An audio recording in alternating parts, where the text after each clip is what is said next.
ఈ స్తోత్రాన్ని చదువుకుంటే ఆర్థిక బాధలే ఉండవు. ప్రతి ఒక్క ఇంట్లో కూడా ఏదో ఒక సమస్య వస్తూనే ఉంటుంది. అయితే ఇటువంటి సమస్యలకి పరిష్కారం మనకి వాస్తు ద్వారా వస్తుంది. అలా హిందూ ధర్మం పరంగా పొందవచ్చు. చాలా మంది ఆర్థిక సమస్యలతో బాధపడుతూ ఉంటారు.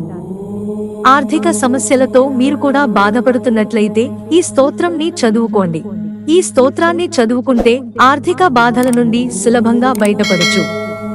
పైగా ఈ స్తోత్రాన్ని చదవడం వలన పిల్లలు కూడా మీ మాట వింటారు. మరి ఇక ఈ స్తోత్రం గురించి మరి మనం ఏం చేయాలి అనే విషయం గురించి చూసేద్దాం.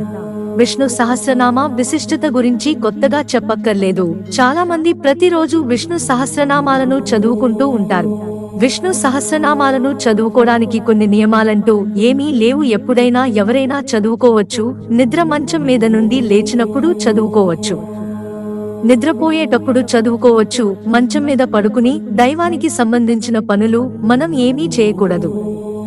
కానీ విష్ణు సహస్రనామానికి అలాంటి నియమం అంటూ ఏమీ లేదు. కాబట్టి మంచం మీద కూడా చదువుకోవచ్చు.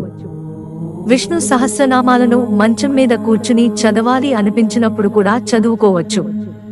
విష్ణు సహస్రనామాలను చదవడం వలన ఆర్థిక బాధల నుండి బయటపడవచ్చు. ఉదయం లేవగానే విష్ణు సహస్రనామాలను చదవడం వలన మంచి ఫలితం ఉంటుంది. బాధల నుండి ఈజీగా బయటపడొచ్చు. విష్ణు సహస్రనామాన్ని చదివితే కష్టాల నుండి త్వరగా గట్టెక్కడానికి అవుతుంది.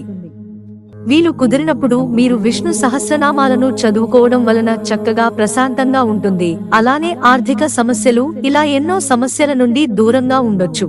మిత్రులారా, ఛానల్ సబ్స్క్రైబ్ చేసుకోవడం మర్చిపోకండి. ధన్యవాదాలు.